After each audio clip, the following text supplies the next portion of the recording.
A.W. Tozer once said, Christianity at any given time is strong or weak depending upon her concept of God.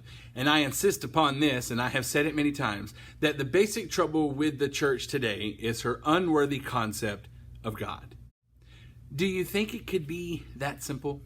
That how the church is able to change history, to influence our culture, that how you or I as followers of Jesus are able to influence our neighborhoods or our workplace, that it's all dependent on how we see God? That if we recognize Him as something greater than anything we can imagine, or greater than everything that we've ever been taught all of our lives, and that perhaps we don't have God all figured out, do you think that maybe that would change how we live? Some of you that are moving experts know there are different sizes of boxes. There's 4 sizes, right? There's small, there's medium, there's large, and then there's those giant wardrobe boxes. I prefer the medium-sized box because that way I can still wrap my arms around and carry it and still look manly. The small box is just too small. But the medium-sized box is just right. And I wonder if we've decided to put God in a box. Maybe you haven't done it on purpose. Maybe it just happened. Or maybe it's possible that someone handed you a God-sized box. Maybe it was a family member. Maybe the church you grew up in. Someone who influenced what type of box you have that is labeled God. In other words, you were taught or you learned that this is how God operates. This is what He's for. This is what you pray for. This is how you pray. You were taught that this is how God operates. This is what He expects. This is what He will do. This is all you need to know about God. But the truth is if you have a medium-sized box or a large box or an entire U-Haul, your box is still too small for God. But we like to put God in a box. But why? Well, it's because it's neat and tidy. If you were moving and you decided, you know what, I don't need a box. I'll just throw everything I have in the car and pile it all the way to the top and drive, maybe door to door, roof to ceiling. Now we'll just get a U-Haul and just shove it all in the back and do that as many times as I need. That would be really messy. But instead we put it all in boxes so that it's nice and tidy. We label them so that we know exactly what's inside because we like certainty. And the truth is, I think we like a neat and tidy God. Just like we like a neat and tidy church. But when we have God in a box and we come to places of uncertainty, we have 2 options. 1, either He can't handle this situation, or 2, our box is too small. What would it look like to live without a box for God, but instead be in a full pursuit of His loving, untamed, righteous force of justice in the world? Well, I think our story today tells us a little something about that. Remember, Israel has gone through the period of the judges. But as we looked last time, they start whining and wanting a king like everyone else. And even when God warns them what the king will do, that it's not going to turn out well for them, that they still want a king. And so God gives them what they want. And if you've watched that video from last week, you know that the king was Saul. And Saul was a tall, handsome fella. He was built to be a king. I mean, he fit the bill perfectly. But power starts to corrupt him, and so God is going to remove Saul as king. And He sends Samuel once again to find the next king. And that's where we pick up with the story in 1 Samuel chapter 16. Now the Lord said to Samuel, "You have mourned long enough for Saul. I have rejected him as king of Israel. So fill your flask with olive oil and go to Bethlehem. Find a man named Jesse who lives there, for I have selected one of his sons to be my king." But Samuel asked, "How can I do that? If Saul hears about it, he'll kill me." The Lord replied, "Take a heifer with you and say that you have come to make a sacrifice to the Lord. Invite Jesse to the sacrifice, and I will show you which of his sons to anoint for me." So Samuel did as the Lord instructed. When he arrived at Bethlehem, the elders of the town came trembling to meet him, and they asked, "What's wrong? Do you come in peace?" Samuel replied, "Yes, I have come to sacrifice to the Lord. So purify yourselves and come with me to the sacrifice." Then Samuel performed the purification rite for Jesse and his sons and invited them to the sacrifice too. And when they arrived, Samuel took one look at Eliab and thought, "Surely this is the Lord's anointed." So God tells him that one of Jesse's sons will be the next king. And when Samuel sees Eliab, He thinks, oh yeah, this is definitely him. I mean, look at him. He's tall, he's rugged, he looks like Saul. I mean, he looks like a king. See, even Samuel has a box. He says, look, this fits. Here's a guy who's heard from God all of his life and he still has a box. And he thinks he's got it all figured out. But God then says in verse 7, but the Lord said to Samuel, don't judge by his appearance or his height, for I have rejected him. The Lord doesn't see things the way you see them. People judge by outward appearance, but the Lord looks at the heart. And son after son after son comes before Samuel. And every time he hears, nope, not him. Nope, not going to be him. And he's got to be looking at Jesse like, well, this is awkward. Do you have anything in the back? Are these all the sons you have? And Jesse replied, well, there is still the youngest, but he's out in the fields watching the sheep and goats. And Samuel said, send for him at once. We will not sit down to eat until he arrives. Jesse didn't even think that it was worth bringing up that he has a youngest son. He says, oh yeah, there's my youngest, but he's out with the sheep. In other words, yeah, but you don't want him. No one ever wants the runt of the litter. David is on the lowest rung of the ladder. He has the worst chores and he smells bad because he lives with sheep. And he's had nothing better to do than sling rocks and sing songs. And God says, that's the one I want to use. So Samuel tells Jesse to bring David now. Now, my formula would go a little something like this. David would walk in, look sort of like, Quasimodo from the Hunchback of Notre Dame, with acne all over his face going, yes, master. And he's going to be the least of all the choices to be king because of his terrible appearance. But apparently God doesn't do Disney formulas either, because David comes in and it says in verse 12, so Jesse sent for him. He was dark, handsome, with beautiful eyes. And the Lord said, this is the one, anoint him. But wait a minute. I thought God said he didn't care about outward appearances. Exactly. He doesn't. God says, I don't care what you look like. I'm going to use who I want to use. If we are going to live without a box for God, we need to realize that God can use anyone. God doesn't have a box for who he is going to be, who's going to be his anointed. And we know that God looks at the heart, and we say it over and over and over again. But how many times do we look at others and we say that person is just unreachable? They're too far gone down the path to bring them back. Look at how they dress. Just look at the way they look. Or how many times do we look at ourselves and say, I'm just not sure God can do anything about this. And yet, God may be waiting to do his best work yet. And David, who has this dead-end job with no prospects of ever leaving the shadows of his 7 brothers, is raised up by God. And he's put in a prominent position because of his musical gifts. Saul is being tormented by the fact that God has rejected him as king. It's probably depression, or maybe he felt hopeless and angry. And so David is brought in to play the lyre for him. And it made Saul feel better. Relief came, but only for a little while, as war comes with the Philistines. And at this point in 1 Samuel chapter 17, David is probably around 18 or 19. And it says, Saul countered by gathering his Israelite troops near the valley of Elah. So the Philistines and Israelites faced each other on opposite hills with the valley between them.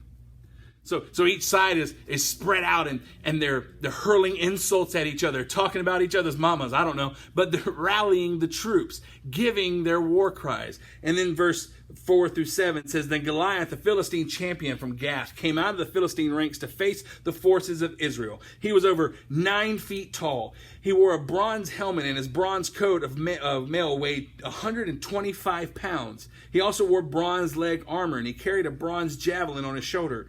The shaft of his spear was as heavy and thick as a weaver's beam, tipped with an iron spearhead that weighed 15 pounds. His armor bearer walked ahead of him, carrying a shield. This guy was 9 feet tall. His coat of armor weighed 125 pounds. His spear weighing about 20 pounds. And he strides out. And verses 8 through 11 says, Goliath stood and shouted a taunt across the Israelites. "Why are you all coming out to fight?" he called. "I am the Philistine champion, but you are only the servants of Saul. Choose one man to come down here and fight me. If he kills me, then we will be your slaves. But if I kill him, you will be our slaves. I defy the armies of Israel today. Send me a man who will fight me." And when Saul and the Israelites heard this, they were terrified and deeply shaken. For 40 days, this goes on. Every day he goes out, calls them out. Winner takes all. And the Israelites are like, nah, we're good. We're good. I mean, no one's jumping to take him on. Saul even starts promising wealth and riches and even his daughter in marriage to whoever will go out there and fight this guy. And all the soldiers are like, it's a good deal. You should go for it. No, you should go for it. No, you should go. You're the guy. No, nobody wanted to take it. And then Jesse sends David to the army camp to deliver food to his brothers who are fighting. Again, he's still an errand boy. He's been anointed king of Israel, the next king of Israel. And what's he doing? He's still out there with those sheep and running errands for his dad. He's too young to fight. They didn't allow men to fight as soldiers until they were 20. So he couldn't have possibly been a soldier, but he sees that no one is at the camp. So he leaves the food and goes to the battlefield, as any teenager boy would. There's a fight. Ooh, let's go find it. And so he goes out there, and he's trying to find the fight. And verses 26 through 29 say, David asked a soldier standing nearby, "What will a man get for killing this Philistine and ending his defiance of Israel? Who is this pagan Philistine anyway that he's allowed to defy the armies of the living God?" And these men gave David the same reply. They said, "Yes, that is the reward for killing him." But when David's oldest brother Eliab heard David talking to the men, he was angry. "What are you doing around here anyway?" he demanded. "What about those few sheep you're supposed to be taking care of? I know about your pride and deceit. You just want to see the battle." David replied, "What have I done now? I was only asking a question. I am the oldest in my family, so I can say that this is a classic big brother line. What are you doing here? Aren't you supposed to be there taking care of your little sheep? You don't belong here with all the adults." And David's response is a classic little brother response. He says, "What? What did I do?" Well, word spreads to Saul that there is someone who is challenging what Goliath is saying. And so Saul wants to meet this person. He calls for David. And I can just imagine that Saul there's in his tent. And he's looking all regal, king-like, ready to meet a brave, muscular, giant soldier and ask him to go defeat Goliath. And the tent opens and in walks David. Fresh-faced, baby-faced David. And Saul's like, aren't you the kid who plays the lyre for me? What good are you going to do?" And going on in verse 32, it reads, "Don't worry about this Philistine," David told Saul. "I'll go fight him." Saul replied, "Don't be ridiculous. There's no way you can fight this Philistine and possibly win. You're only a boy, and he's been a man of war since his youth." David's assurance and anger is welled up in who God is. His anger at Goliath isn't because Goliath's poking fun at Israel or making fun of their armor or calling them names. It's because he's blaspheming the holy God of Israel. And David says, that will not stand. This one out-of-the-box follower of God looks at one out-of-the-box God and says, "I'm going to follow you." And he becomes angry and he comes forward knowing that the battle doesn't belong to the best warrior. The battle belongs to God. So Saul relents, basically says, "Good luck. Here, at least take my armor."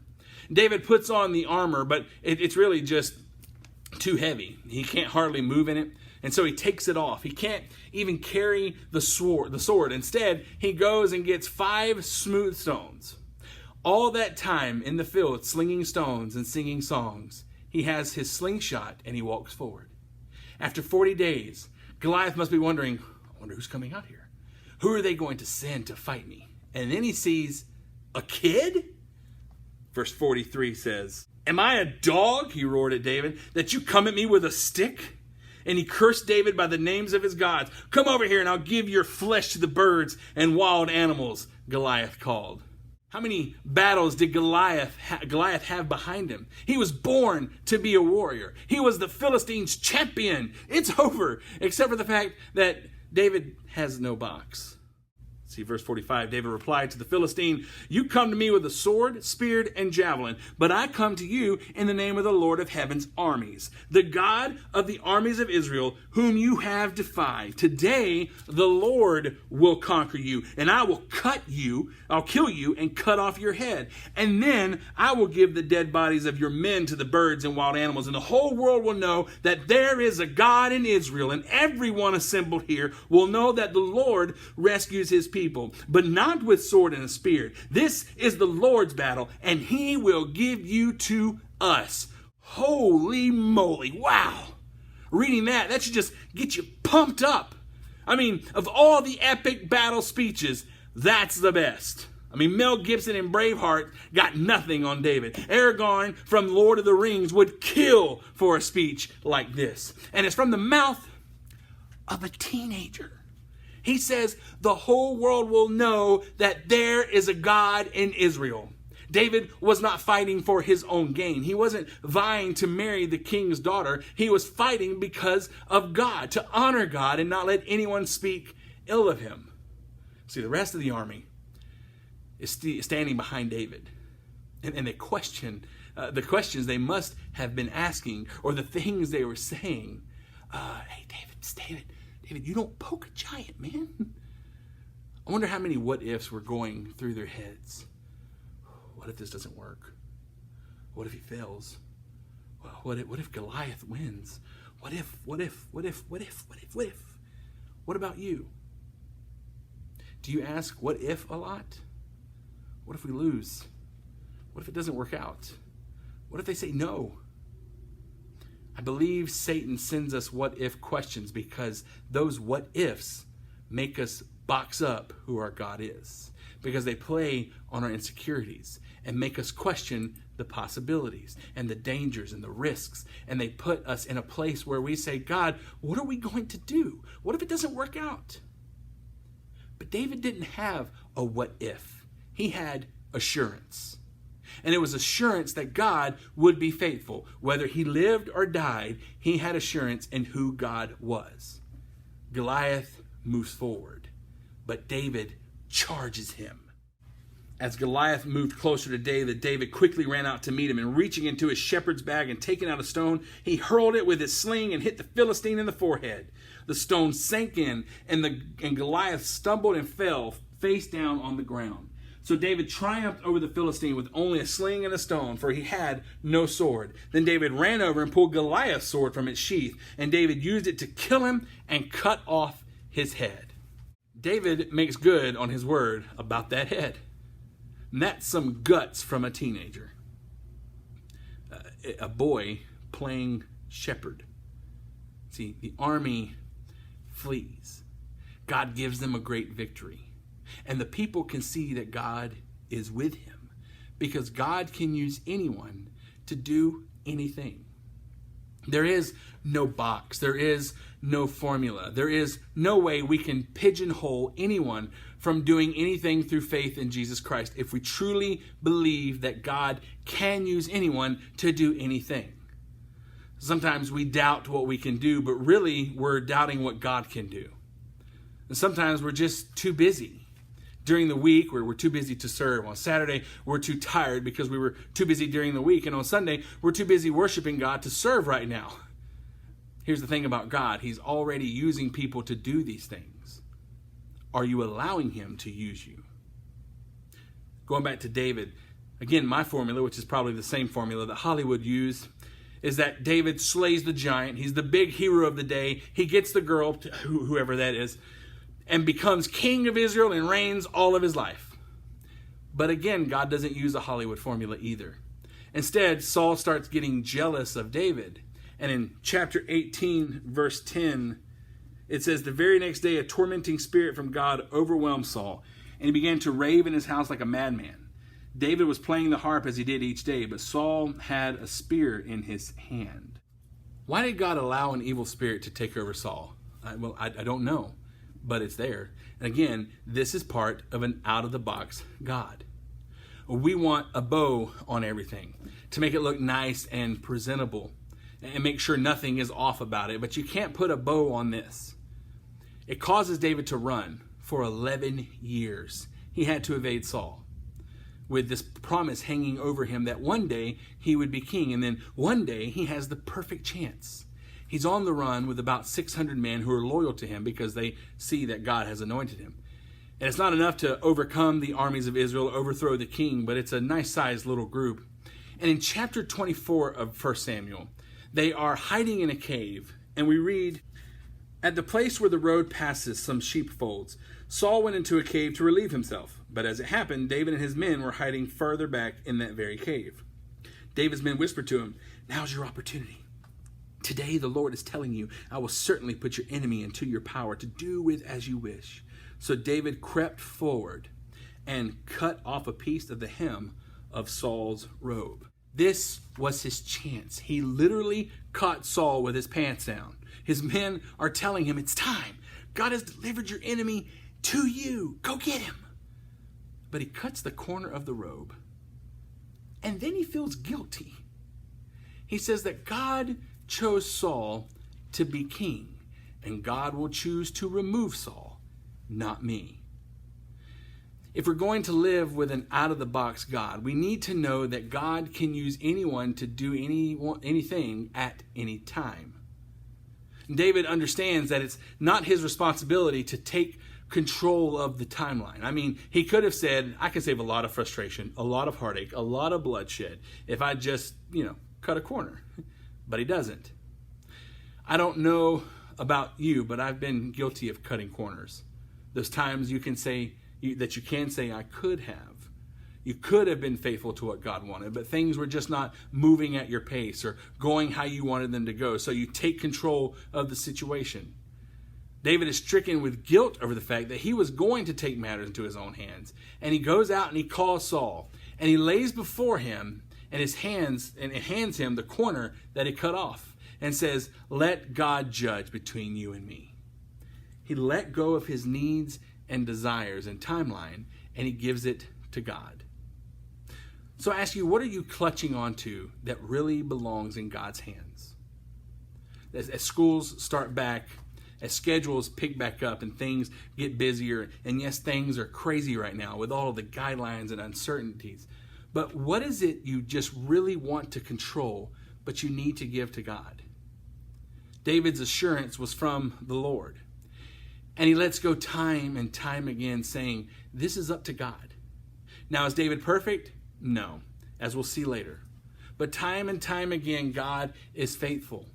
God judges his heart, and he blesses him because David is obedient to God's will. And I can't say that being obedient will result in immediate blessings and earthly measures, but I know for a fact that if you obey God, if you live with Jesus as Lord, you will be blessed. God's promises do not go unfulfilled. God can use anyone to do anything at any time. And we don't need a bigger box. We don't need a box at all. We need assurance that God will be faithful. And I pray that we as a church can live with a passion, with the belief that God can use anyone to do anything at any time.